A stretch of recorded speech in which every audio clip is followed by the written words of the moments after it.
Hey there, fans of Survivor Super Fun Time Show. This is Kevin from the Super Fun Time Show, and we got him.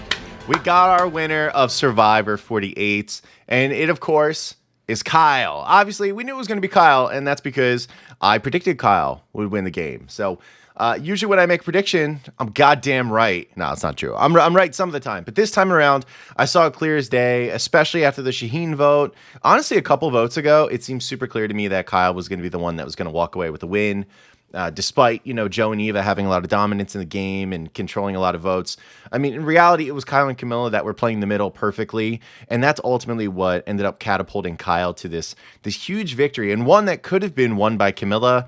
I just never had any faith she was going to make it to the final three. Joe and Eva, like I said in the last couple recaps, they're ideal people to take to the end. Could Joe have pulled it out? Maybe. But I thought the risk reward was pretty awesome for Kyle if he got there with them.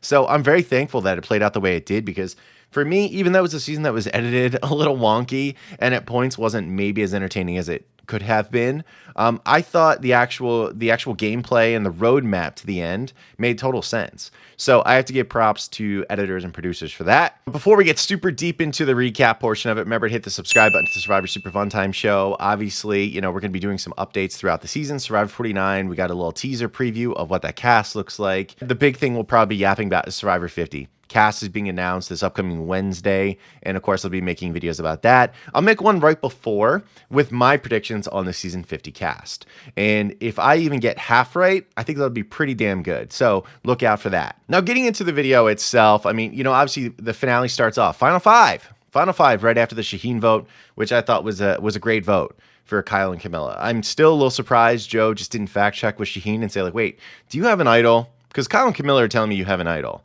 Basically play both sides against one another.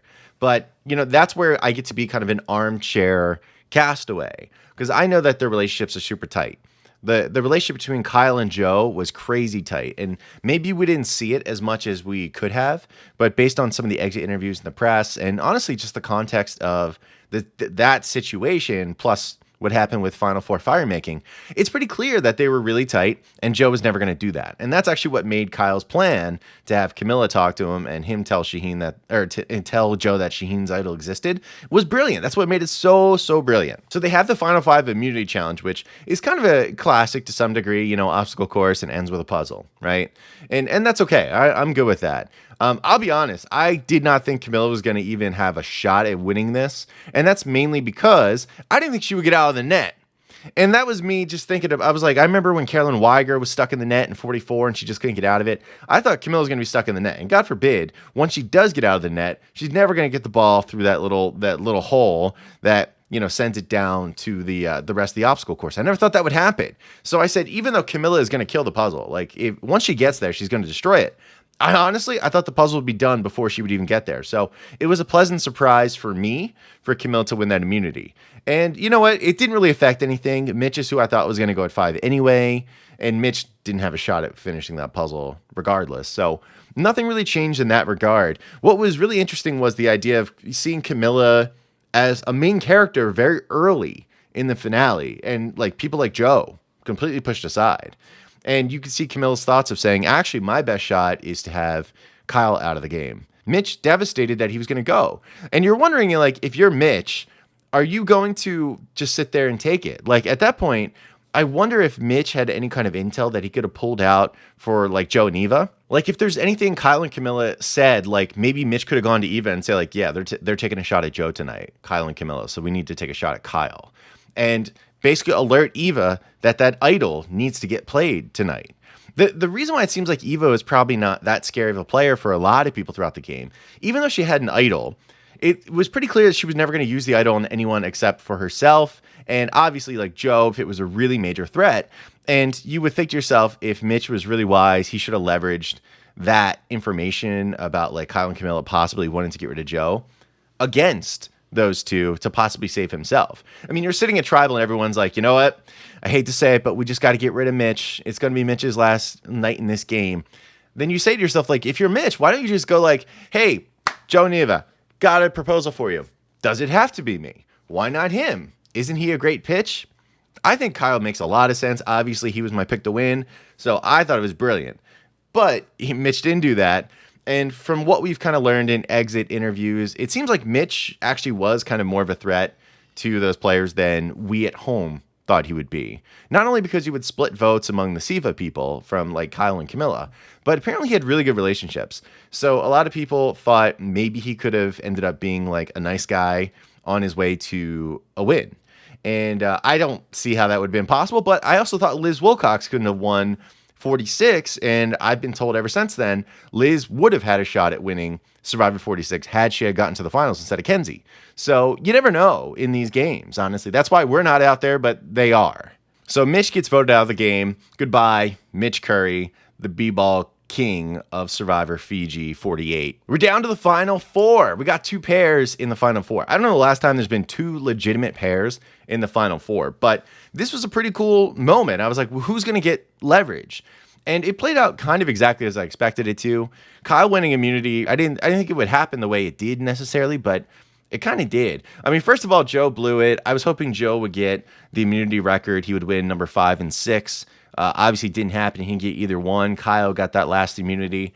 And he decided to put Eva and Kamilla in fire. And the interesting thing was, would Kyle have done that to Kamilla if Kamilla, before the challenge, didn't say, if I win, I'm putting you into fire, Kyle? Because I thought like that was her giving away the game, you know? If she won, then that's one thing. That's great. However, if she lost, then she gets thrown in, and Kyle has every bit of moral superiority and strategic superiority to throw her into fire. And if she loses, there's no reason why she should be mad at Kyle or not vote for him. Like, it just worked out perfectly for Kyle in that situation. I still don't know why Kamilla did it. I feel like that's one of those things where you wait to give that information, but that's where the relationship's so tight. She probably was like, I'm going to be respectful to my number one. I can't have you there. So if I win, you're gone.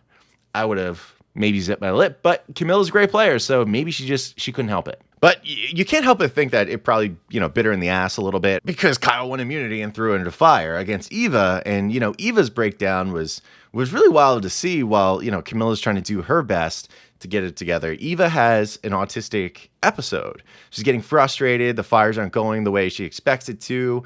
Everyone can hear it. You can hear loud screaming.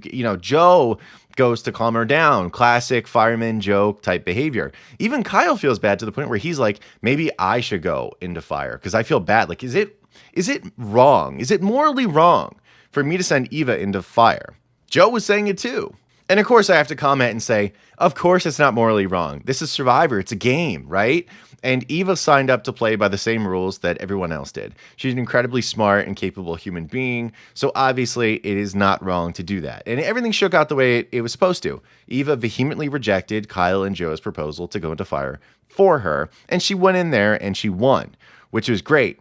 And actually in the exit press, Eva commented that episode was actually way worse than we saw on TV, which was like her on the ground screaming and crying and scratching herself a whole lot. And she said she almost wished the audience saw how bad that episode was. Now, my maybe unpopular hot take is I'm thrilled we didn't see that, right? And I think for people who are on the spectrum and can identify with it a little bit, that is pretty huge. Don't get me wrong. That would be a great, wonderful moment of representation and saying, listen, what you can overcome and move forward.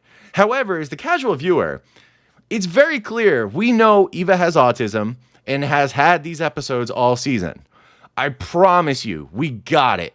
We did not need to see an even more severe case of what we already saw in the finale, and also back in the day in the pre-merge when Joe ended up helping out Eva after that one challenge she had finished. Because that's where I have to say, remember, I like Eva. I'm one of the people that actually likes Eva a lot. I think people who hate Eva online, I think they're a little cuckoo with their hate. It's like they're forgetting that, yes, this is a person that has some stuff going on that is not the norm of what they're used to.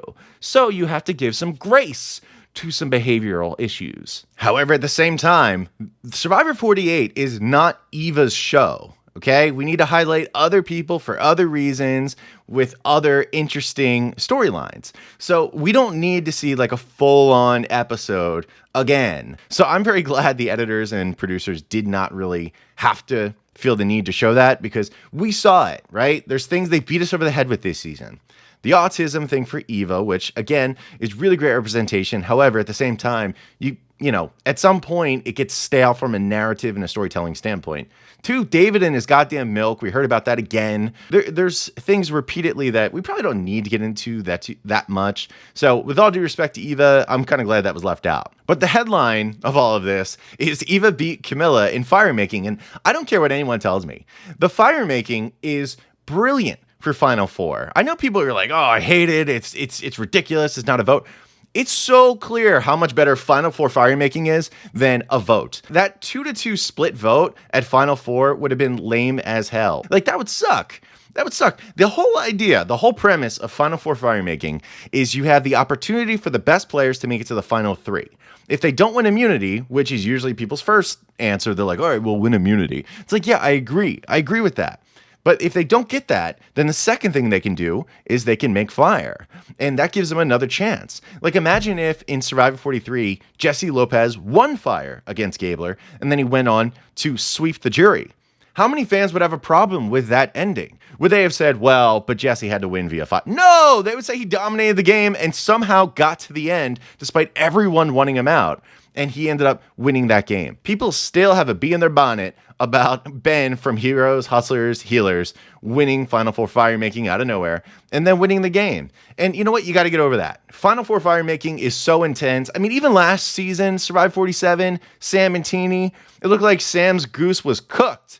And then all of a sudden the wind shifted, quite literally, and he won. And it made it a more interesting final tribal council than it would have been if Teeny had been there. So I don't want to hear that fire making isn't really entertaining, because it is. Anyone who voted to kick it out of Survivor 50, they're not being honest with themselves. It makes it so much more interesting to watch fire making than not. Because how thrilling would it have been to have a 2-2 vote or a 3-1 vote? It's not. It's not. So Kamilla is knocked out of the game, and the jury seems to be pretty upset about it. I mean, I don't know if they just edited in another clip of the jury after Kamilla being voted out. I don't know if that means that Kamilla would have won the game. She had a great shot. I mean, again, the finale up to that point, it was mainly narrated like through Camilla's eyes. So I said, wow, okay. They're giving Kamilla a lot of hero time right now that I did not see in previous episodes, which also kind of made me think instead of her winning, she was going to go soon, and we got to see kind of like her good big send-off. And that's what we got. She did a great game. And, you know, you have the final 3, Joe, Eva, and Kyle. And that's exactly what Kyle wanted, he said. He's like, I'll be honest, I would like Eva to win fire and be there because Joe and Eva can kind of split, and I can tell my own game without Camilla's shadow over it. And that's what happened. I mean, we go to Final Tribal, and, you know, they're answering questions, and Eva actually knocked out of the park. She did way better than I thought she would. I mean, she's a really intelligent, bright young woman who played a good game. Just wasn't a great game, in my opinion, but she tried to do the reveal thing. She pulled out her safety without power and said, I had this and none of you knew it. And I didn't even need to use it, you scallywags. And I think that impressed a few people. Joseph, I actually thought Joe, based on what we saw at least, did not have a good final tribal council. But I also thought he didn't have much to say. And like I was saying before, if, they get to the final tribal, I think all he's got to really fall back on is immunities, and he played honestly and with loyalty. But when I really counted who was on the jury, I was like, that's not going to work. The people who would buy into that, like David got betrayed by Joe. So he's not going to really buy into it from Joe. So he needs something else. And he didn't really have anything else. And that's why he got third, when by rights you think he dominated and he should have gotten second. Somehow Eva got 2 votes, which I did not see coming. Mary explained in like a TikTok after it that she voted for Eva because she didn't respect Joe's game. And she didn't respect Kyle's game, but for like totally different reasons, because he like was complacent with not doing anything. But I feel like that was part of like Mary wanted to make a move while she was in the game, and he was like, nah, I'm good, dog. And she just didn't like that. And when it came down to it, the votes, are very, very specific. I mean, obviously Cedric voted for Joe. I kind of knew Cedric would be the one to throw out a random just whatever type vote. Eva got 2, got Star, and got Mary, which I was a little surprised by. A lot of fans are surprised by the Star thing because a lot of people thought that Eva just despised Star. And I don't think that's true. I think people were really running with a narrative. They needed more reasons to try and hate Eva. And then Kyle got the other 5. I mean, he got the votes I expected him to. He got Shaheen. I was confident that was going to happen. Once Shaheen found out it was Kyle who really orchestrated that vote out, it was obvious that he was going to vote for the most strategic vote, because that's the kind of guy he is. Kamilla, obviously, I mean, there's no doubt that vote was coming their way. And you know what? I'm very happy for Kyle. I said I wanted Joe to win the game. That's because I personally really like Joe. But Kyle was my pick to win the game in the beginning, and he never steered me wrong. I mean, he had so many big moves at New Vula, the move that he and Kamilla pulled off together to get rid of Thomas. That was epic. And the next big one, I mean, well, David getting voted out, even though Joe and Eva kind of the ones who really flipped it, it was really catalyzed by Kyle. And then finally, of course, the Shaheen vote. Kyle had so much to talk about, which I actually didn't hear him talk about as much as he should have at Final Tribal to really hammer it home. Maybe it was the edit, but they made it look like Kamilla had to like force Kyle to talk about the Shaheen vote and how that really went down when Eva was trying to take credit for that vote. I'm glad he did. I was like, man, I think Kyle's going to sweep the jury at this rate. But no, I mean, thankfully he did speak up. Somehow Eva got 2 votes. I don't know how that's the case, but this is a rare tribal council where everyone got votes, and I think they should have. So I'm very proud of the finalists who played an awesome game to get it to where it is. Absolutely amazing. I'm looking forward to see basically what happens in the future. I think Kyle may have the best winning game of the new era. I don't like to rank, admittedly. If I was doing the eyeball test, I would say, man, probably Kyle played the best game. Maybe D played the second best game.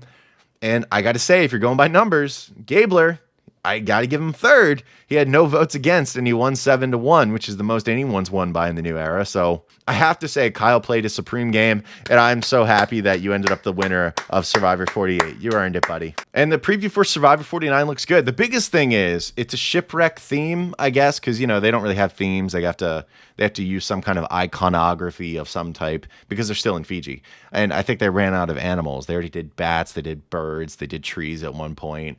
So they need something else. But this time around, I'm also really excited because as a collector of the buffs, you know, each season I get a set of the buffs that the players wear. And they're reversing the colors. They're changing it up. They're doing like a yellow with pink. This season, they're doing a blue with some orange accents. I mean, it looks like they're mixing it up and having a little creativity for the first time in a long time from Jeff Probst, which I am certainly not used to anymore.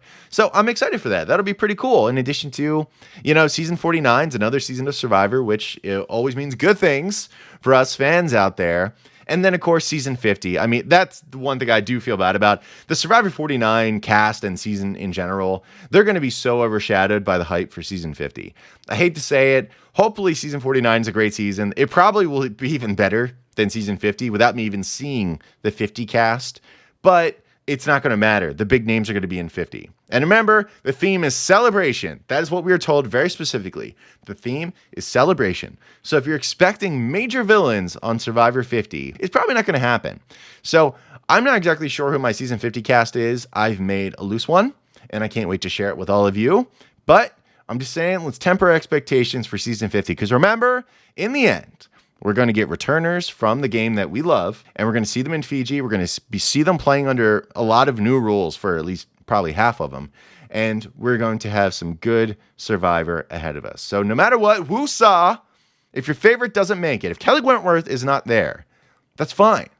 It'll still be good, I promise. They're going to bring back good people. So that's going to do it for this video. What did you think of the Survivor 48 finale? Let me know down below in the comment section. I would love to chat with you about it. And remember, this offseason, we're going to be talking about Survivor quite a bit. I want to do some more live streams. I want to do a series of live debates about Survivor, which I think will be really fun. And if you want to participate, let me know in the comment section. I will set some up. Otherwise, that's it. Hope you have an amazing day, everyone. You take care, and goodbye.